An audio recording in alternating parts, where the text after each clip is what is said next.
రాజధాని పునఃప్రారంభం పైన సాక్షి విద్వేష దాడి మొదలుపెట్టింది మళ్ళీ. సరే, యాజమాన్యానికంటే వాళ్ళ దోపిడీని, వాళ్ళ అరాచకాన్ని బయట పెడుతున్న కూటమి ప్రభుత్వం మీద కక్ష ఉండవచ్చు. ఉద్యోగస్తులకి, ఆ ఎడిటర్కి అంత విద్వేషం ఎందుకు? మీకు రాష్ట్రం మీద ప్రేమ లేకపోతే మీ పనులు మీరు చేసుకోండి. చక్కగా అభివృద్ధి పందాలో అడుగు వేస్తూ ఉంటే విద్వేషపూరిత రాతలు, అక్కసుతో మీ ఆర్టికల్స్ ఏంటి? వర్దెల్లి మురళి గారు ఎన్ని పలుమార్లు మీకు చెబుతున్న మీ విద్వేషాన్ని, మీ అక్కసును వెళ్ళగక్కుతూనే ఉన్నారు. పండుగ వాతావరణంలో పునఃప్రారంభమైన అమరావతి ప్రారంభాన్ని జీర్ణించుకోలేక, ఓర్చుకోలేక కళ్ళు కుట్టి అసత్య ప్రచారాలు మళ్ళీ మొదలుపెట్టారు.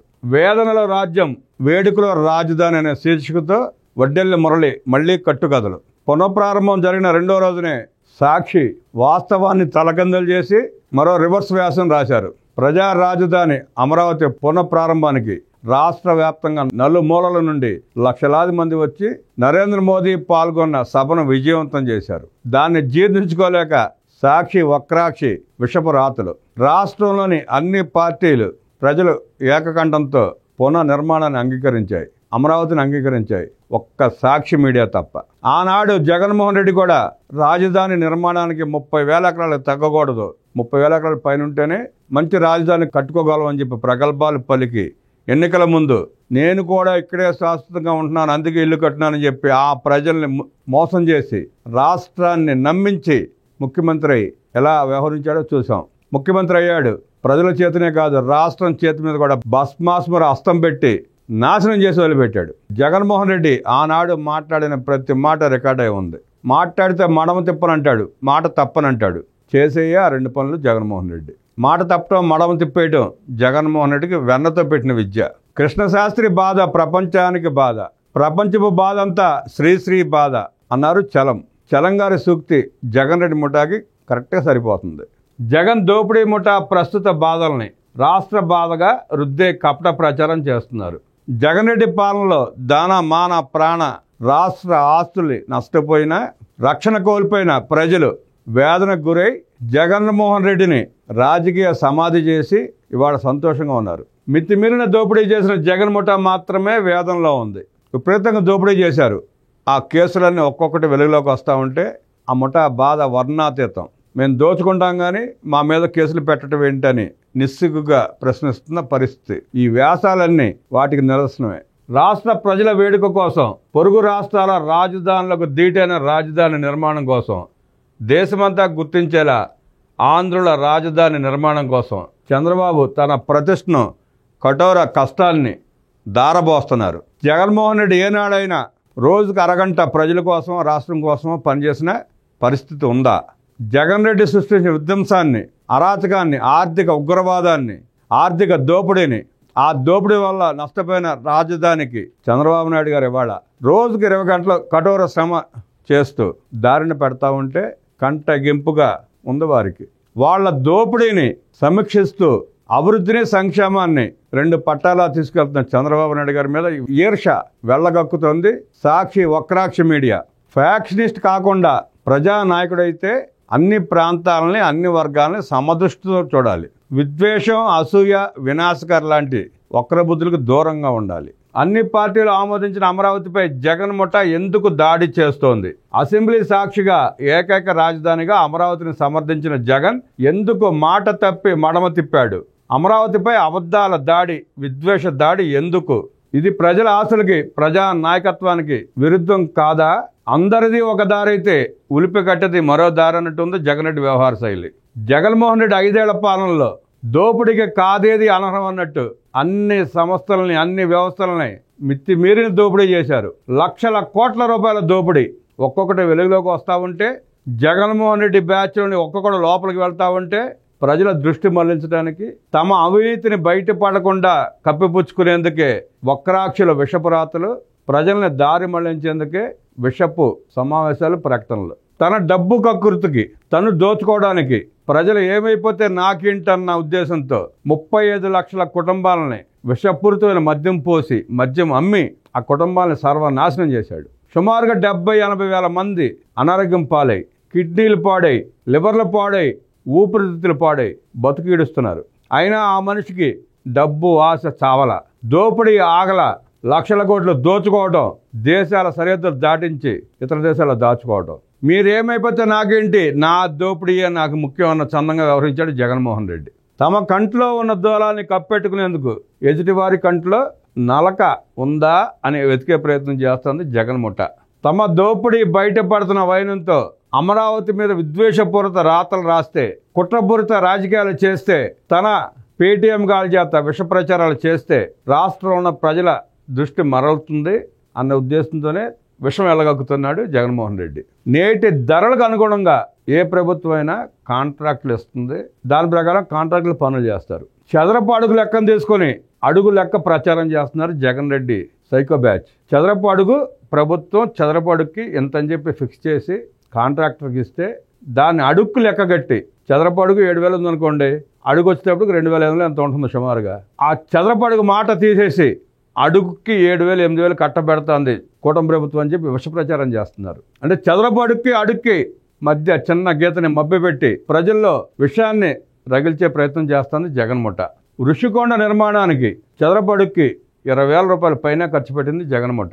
ఇక్కడికి వచ్చినప్పటికీ అమరావతి ప్రజా రాజధాని, ప్రపంచ మేటి రాజధానికి 7,000కి ఎంతకో కాంట్రాక్టులు ఇస్తా ఉంటే కుళ్ళి ఏడుస్తూ ఉంది ఆ ముఠ. పెట్టుబడుల ఆకర్షణ, ఉద్యోగాల కల్పనకు పొరుగు రాష్ట్రాల రాజధానులకు ధీటైన అమరావతి నిర్మాణం అవసరమని రాష్ట్ర ప్రజలందరికీ తెలుసు. ఇప్పుడు జగన్మోహన్ రెడ్డి ఉన్నాడు, విడిది ప్యాలెస్గా ఋషికొండకు బోడిగుండు కొట్టి 600 కోట్లు ఖర్చు పెట్టి, అంతకు పూర్వం 200 కోట్ల విలువ చేసే భవనాలను కూలగొట్టి 1,500 కోట్ల రూపాయల స్థలంలో విలాసవంతమైన విడిది కేంద్రాన్ని కట్టుకున్నాడు. అంటే శాశ్వతంగా నేనే ఉంటాను రాజకీయాల్లో, నేనే ముఖ్యమంత్రిగా ఉంటానని చెప్పి కట్టుకున్నాడు. ఉండవల్లి ప్యాలెస్ చూసాం ఎట్లా ఉంటుందో, లోటస్ పాండ్ చూసాం ఎంత విలాసవంతం కట్టుకున్నాడు. వీటన్నిటికి మించి యలహంక ప్యాలెస్ని ఎలా కట్టుకున్నాడో, రాజ్మహల్ రాజస్థాన్లో పూర్వపు రాజులకు కూడా అంత అట్టాసంగా ఆర్పాటంగా ఉండవు. 35 ఎకరాల్లో అత్యంత విలాసవంతమైన భవనంతో కట్టుకున్నాడు.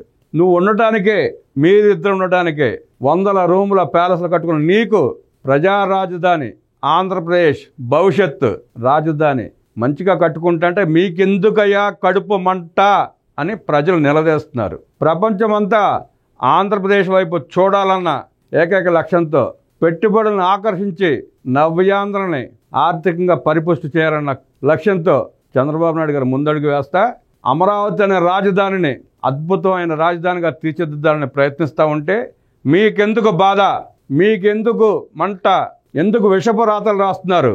అమరావతి నిర్మాణంతో పాటు ఇప్పటికే ప్రకటించిన సుమారుగా 8 లక్షల కోట్ల రూపాయల పెట్టుబడుల్లో 80% రాయలసీమ ఉత్తరాంధ్రగా కేటాయించారు.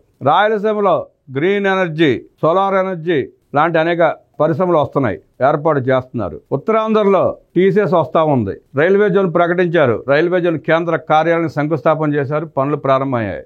ఆర్ఎస్ఎల్ మిత్తల్ లాంటి అనేక లక్షల కోట్ల పెట్టుబడి రూపాయలు అక్కడ గ్రౌండ్ అవుతూ ఉన్నాయి. నువ్వు ద్వేషంతో, నీ కక్కుర్తితో విశాఖ స్టీల్ ప్లాంట్ని ప్రైవేట్ పరం చేద్దామని చెప్పి ఒప్పుకుంటే దాన్ని ఆపి 13,500 కోట్ల రూపాయలు కేంద్ర ప్రభుత్వం నుంచి సహాయం ఇప్పించి విశాఖ ఉక్కు కర్మాగారాన్ని ప్రైవేటీకరణ జరగకుండా ఆపింది చంద్రబాబు నాయుడు గారు, పవన్ కళ్యాణ్ గారు, నారా లోకేష్ గారు. నువ్వు చేయని ప్రయత్నాన్ని వాళ్ళు చేసి ఆపితే డొంక పోయమ్మ బొంక నేర్చినట్టు నువ్వు ఇంకా బొంకుతా ఉన్నావు జగన్ రెడ్డి. 175 పారిశ్రామిక పార్కులు మంజూరు చేస్తున్నారు. పోలవరం నదుల అనుసంధానంతో రాష్ట్రంలో ప్రతి ఎకరాకు సాగునీరు అందించే కృషి జరుగుతోంది.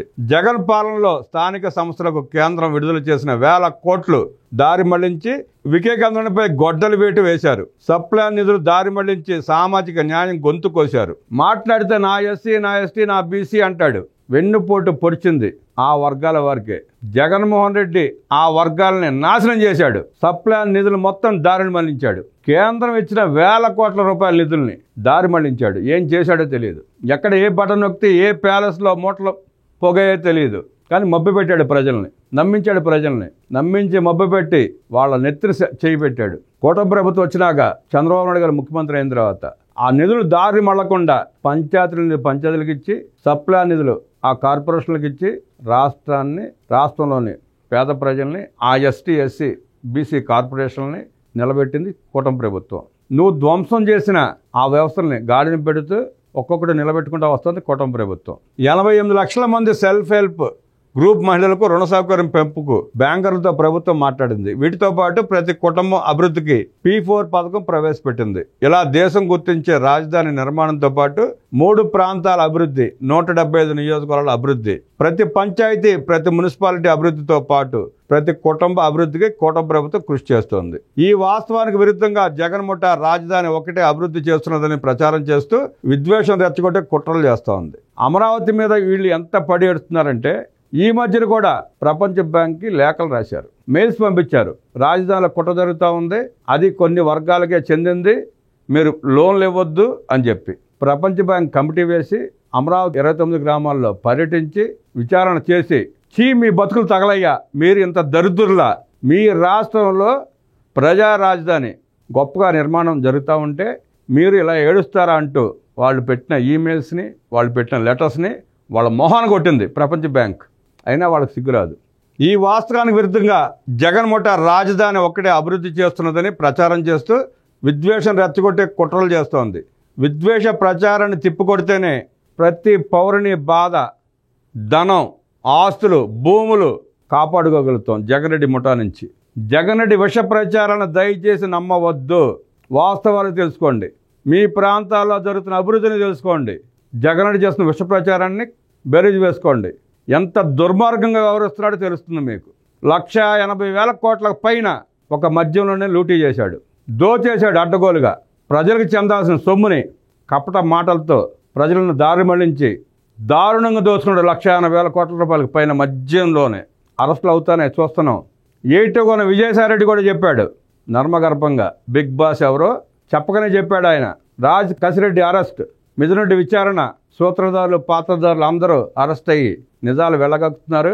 రేపో మాపో తాడేపల్లి ప్యాలెస్కి తాళాలేసి పారిపోయిన యలహంక ప్యాలెస్ గుమ్మాలు, డోర్లు కొడతారు. జగన్మోహన్ రెడ్డి మద్యం కుంభకోణంలో అరెస్ట్ అవ్వడం ఖాయం.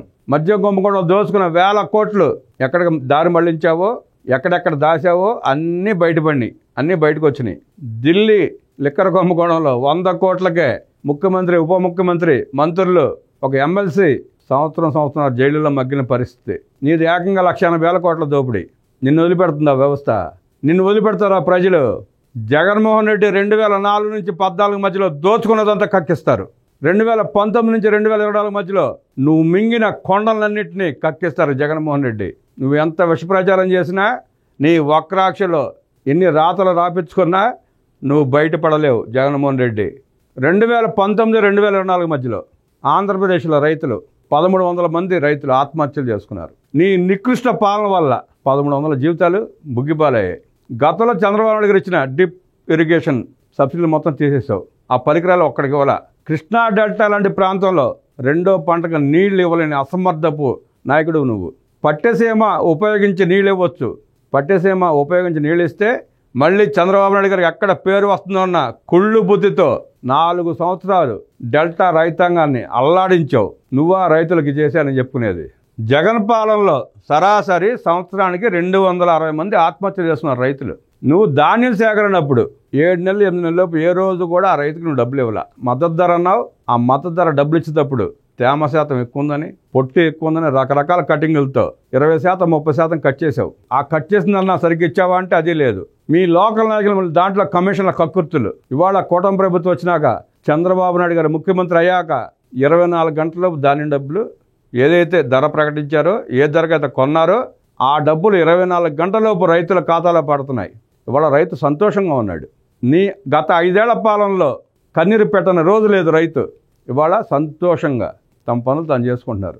2023-24లో రబీలో 40 లక్షల టన్నులను ధాన్యం సేకరణ చేసి 1,630 కోట్ల రూపాయలు వాళ్ళకి బాకీలు పెట్టి, వాళ్ళకి ఇవ్వాల్సిన డబ్బులు వాళ్ళకి ఇవ్వకుండా నీ తొత్తులైన కాంట్రాక్టర్లకు బిల్లులు పే చేసేసుకుని పారిపోయావు. ఆ భారం అంతా కూటమి ప్రభుత్వం పడింది. కూటమి ప్రభుత్వం వచ్చినాక చంద్రబాబు గారు ముఖ్యమంత్రి అయిన తర్వాత ఆ రైతుల బాకీల్ని, నువ్వు ఎగ్గొట్టి పారిపోయిన బాకీలన్నీ తెచ్చుకుంటూ వస్తున్నారు. ఇవన్నీ చూసుకుంటే, ఇవన్నీ ఆలోచించుకుంటే, బేరేజ్ చేసుకుంటే రాష్ట్రంలో ప్రతి ఒక్కరికి తెలుసు నీ అరాచకం అంతా.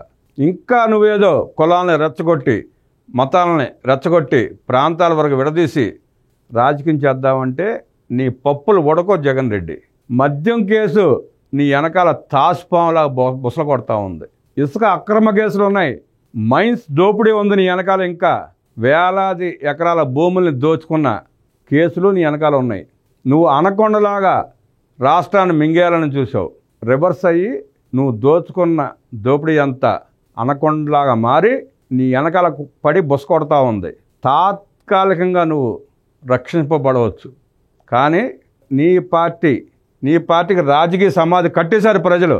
నువ్వు ఎంత ప్రయత్నం చేసినా అది లేచే పరిస్థితి లేదే. నీ భాగవతాలను ఒక్కొక్కటి బయటకు వస్తున్నాయి. జైళ్ళు రా జగన్ రెడ్డి అని పిలుస్తూ ఉన్నాయి. తప్పించుకోలేవు జగన్ రెడ్డి. నీకు అమరావతి రైతుల ఉసురు, రాష్ట్ర ప్రజల ఉసురు తగిలి తీరుతుంది. నువ్వు చేసిన పాపాలు శాపాలై నిన్ను తరిమి కొడతాయి.